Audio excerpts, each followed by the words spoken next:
आज तो मेरी दादी को पता नहीं क्या ही हो गया, ये तो भगवानों से बातें करने लगी। आइए बताती हूँ क्या हुआ। तो मुझे आज काम मिला था हमारे लड्डू दास जी को तैयार करने के लिए, क्योंकि हमारे घर में हो रही है श्री सत्यनारायण जी की कथा। तो मैं ऊपर आ जाती हूँ, फटाफट लड्डू दास जी को तैयार कर लेती हूँ।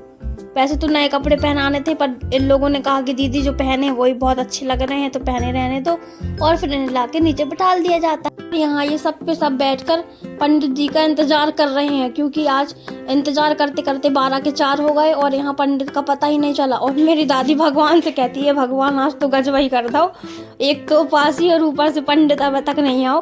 मेरी दादी इसलिए भगवान से बोल रही थी। इतने में चोटी मास्टर आ जाती हैं, और ये मेरे दादा के खास मित्र हैं, इसलिए जो पंडित बुलाया था वो आया नहीं, तो इन्हीं को इमरजेंसी में बुला लिया जाता है। और यहाँ ये पूजा की सारी तैयारी कर देते हैं और पूजा स्टार्ट हो जाती है। देख सकते हो, वैसे हम लोगों ने किसी और को बुलाया नहीं, घर ही घर के लोग हैं पूजा कर रहे हैं। और मैं भी हवन कर लेती हूँ। था मेरी दादी का व्रत, इसलिए मेरी दादी ने पूजा रखी थी ये।